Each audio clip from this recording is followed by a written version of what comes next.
صدر عالی مرتبت معزز سامعین حضرات، میں آج اس پروقار تقریب میں آزادی کی نعمت کو واضح کرنا چاہتا ہوں۔ آزادی ایک بہت بڑی عظیم نعمت ہے اور عام انسانیت کے لیے قدرت کا سب سے بڑا انعام ہے۔ آزادی صرف ایک لفظ نہیں، زندگی کا افتخار ہے۔ یہ ایک ادبی ترکیب نہیں، صبح حیات کا نکھار ہے۔ آزادی کی قدر تو ان محکوم قوموں سے پوچھو جو غلامی کی تاریک راتوں میں سفر کرتے کرتے تھک گئے ہیں اور جن کے افراد آزادی کی شمع روشنی کے لیے ترس رہے ہیں۔ ہم خوش قسمت ہیں کہ ہم آزاد ہیں اور آزادی کا سبز حلالی پرچم وقت کی بلندیوں پر لہر رہا ہے۔ تاریخ گواہ ہے کہ نعمت جتنی بڑی عظیم ہوگی اس کو حاصل کرنے کے لیے اتنی ہی بڑی قربانی دینی پڑے گی۔ آزادی کی نعمت کے بارے میں تاریخ اپنا فیصلہ یوں سناتی ہے: خود بخود ٹوٹ کے گرتی نہیں زنجیر کبھی، خود بخود ٹوٹ کے گرتی نہیں زنجیر کبھی، بدلی جاتی ہے بدلتی نہیں تقدیر کبھی۔ معزز سامعین حضرات، ہم پاکستان پر ایک نظر ڈالتے ہیں تو ہمیں اندازہ ہو جاتا ہے کہ ہمارے اسلاف نے آزادی پاکستان کے لیے ہر قسم کی قربانی سے کام لیا۔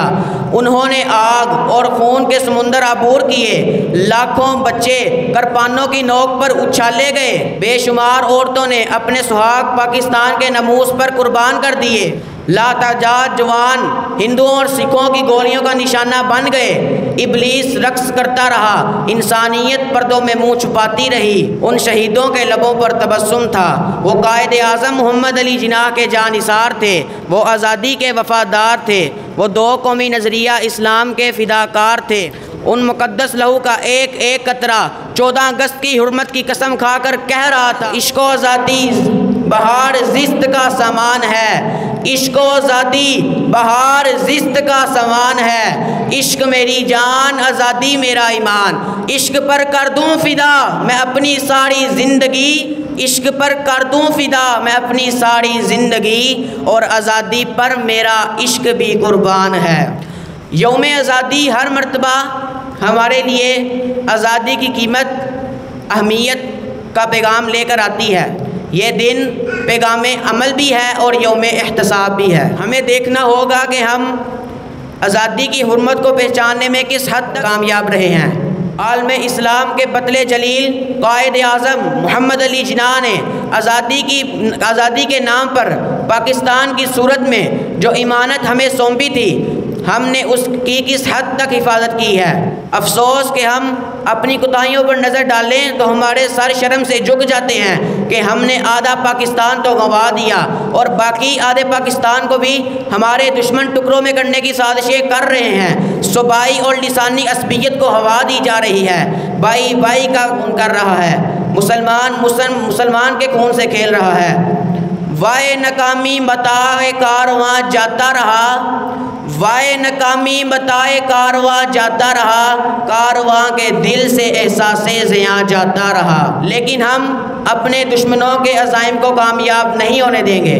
ہم طلباء اپنے ملک پاکستان کے مستقبل ہیں اور قائد اعظم کے سپاہی ہیں۔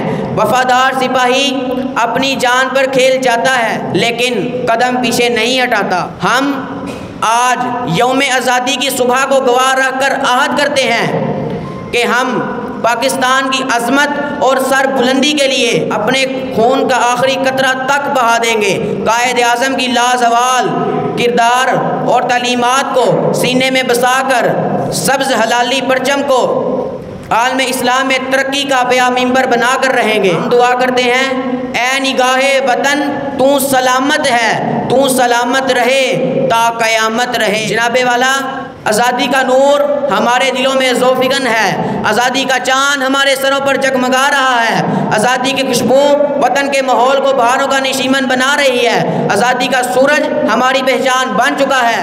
ہمارے آباء و اجداد نے موت کی آنکھوں میں آنکھیں ڈال کر آزادی کا چراغ اپنے لہو سے روشن کیا، آج ان کا مقدس لہو ہمارے سینوں میں زندگی کی حرارت بن کر دوڑ رہا ہے۔ اے وطن، اے سبز حلالی پرچم، تو افلاک کی سر بلندیوں پر لہراتا رہے۔ اے آزادی کے اجالو، تم ہمیں زندگی کا نور بخشتے رہو۔ اے یوم پاکستان، تو ابد کی آخری ساعتوں تک ہمارا اعزاز بنا رہے۔ اے وطن، تو ہمارے سروں پر رحمت کا صاحبہ بن کر رحمت خداوندی کا مظہر بنا رہے۔ تیرے بیٹے تیرے ناموس کے رکھوالے عہد کرتے ہیں، خون دل دے کے نکھاریں گے رخ برگ گلاب، خون دل دے کے نکھاریں گے رخ برگ گلاب، ہم نے گلشن کے تحفظ کی قسم کھائی ہے۔